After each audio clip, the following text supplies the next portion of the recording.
Yo, what's going on, guys? And today we'll be talking about the top 5 defenders in this year's NBA draft. And I have more than 5 guys on this list. I have a bunch of honorable mentions at the end. So stay tuned to the end of the video and comment down below, who do you guys think is the best defender in this class? And if I left anybody out, put them down below. And if I said anybody you agree with, let me hear it down below. Let's get into today's video and talk about the best defenders in the 2021 NBA draft class. Yo, guys, Scottie Barnes, hands down, is the best defensive player in this year's NBA draft. Look, this man's almost 6'8" with a 7'2" wingspan. It's actually 7'3", okay? And it's ridiculous. He's strong, powerful frame. He's the typical size and length you want for a wing in a switchable big position.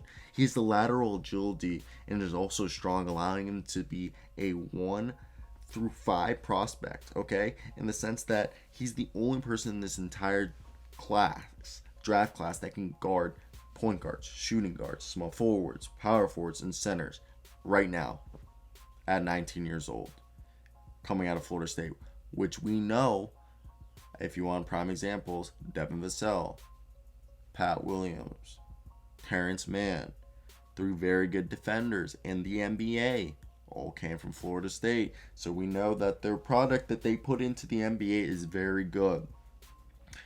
And there are so few players who have this big, long, and fluid and constant hard play on defense. And he has this like high level energy. Okay? He's a guy who is fantastic. His ability to play off of his defensive instincts is unmatched. Off ball, as well with his strength and switchability that he presents at the 4. He's just one of the best multi-positional, athletic, intelligent players in this entire draft, and he's second to none. He's really the best. The next guy on the list is Davion Mitchell, who is a baller. Davion Mitchell is a great defender, probably the best perimeter defender you could argue in the draft that isn't named Scottie Barnes. Look, this man won Defensive Player of the Year, National Defensive Player of the Year, due to his toughness at 3-point attack. He took on a variety of assignments, from smaller guards all the way up to guys like Cade Cunningham. And the key reason for Baylor going to the championship game is because of this guy, and he is so good. Davion Mitchell is a fantastic player, and he is going to be a guy in the NBA who just screams all NBA defensive. Like, even if his offense doesn't catch up, he's the NBA's most NBA ready defensive player. He's going to come in and give you the best defense. Okay, he averaged this past season 2 steals a game with half a block. And for his career, for the past 2 years, he's been one of the best defensive players in college. He gets up on you, plays this pesky defense. If you want to say it's like a combination of Pat Beverly and Facundo Campazzo, that he's just slapping you and going up and getting in your face, and it really is fantastic to watch. Okay, Davion Mitchell, his on and off ball defense is insane. Okay, he's an excellent defender. He sets the tone with his intensity, focus, and hustle. Sprint for chase down blocks, take charge and dive for loose balls. Switchable defender with active hands, who's excellent at moving laterally against quick guards. He's also strong enough to handle larger scores. He's great at the pick and roll, defending and fighting through schemes and sticking with his man. High basketball IQ, off ball defender who's always in the right position to make smart rotations, close out shooters. Yeah, so there you go, a little Kevin O'Connor. Next up, we got Kai Jones, the man out of Texas. I've actually seen this guy play, and man, he is interesting. Look, this guy has some bounce to him, and he's a good on-ball defender, shot blocker, and he has the athleticism to just, make things fly. So look, I think one of the best things is he's incredibly mobile for a defender, capable of switching across positions. He can pretty much guard every position, I believe, except the point guard. And he stays in his stance, and often deters scorers from even driving inside. Off ball, he rotates or recovers quickly to alter shots. Alright, there's not a lot of players who can do that. And his ability to step out into the perimeter and be able to defend on the perimeter as a 6'10", 220-pound big man, you could argue, is crazy because he's the Bohemian big man, has tantalizing perimeter skills, and his raw versatility might someday make him a multi-positional defender.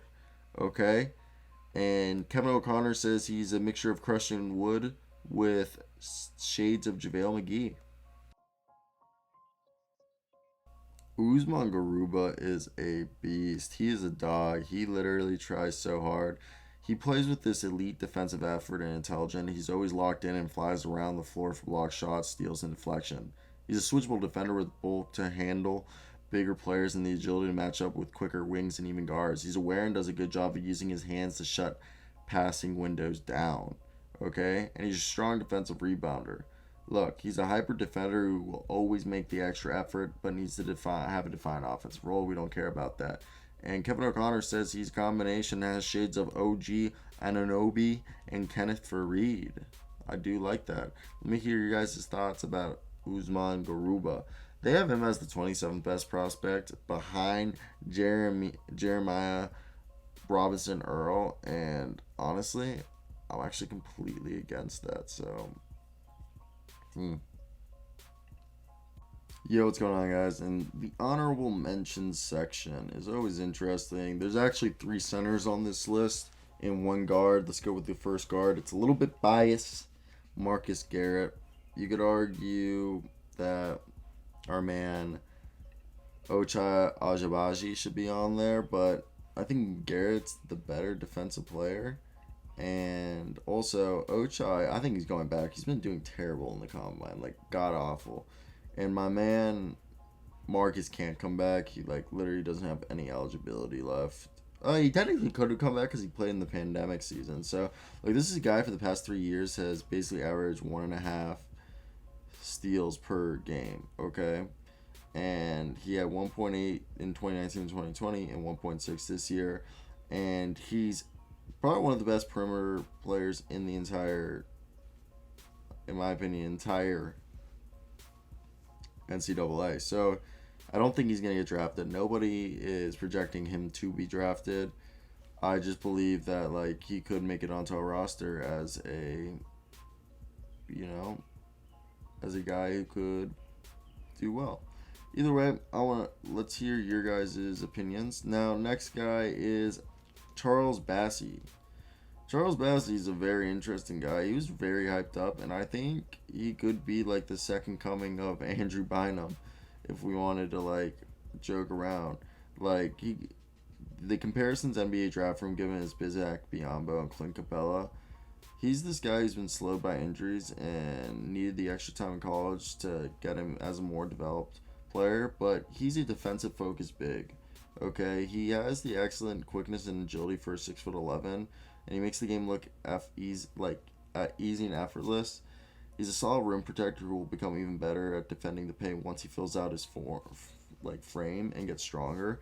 Does the dirty work of rebounding, and like look, he's not going to be an elite shot blocker or defender, but he's pretty freaking decent, and I think he's one of the better. Like he had this year 3.1 blocks per game, and the year before he had 1.6, and the year before that 2.4.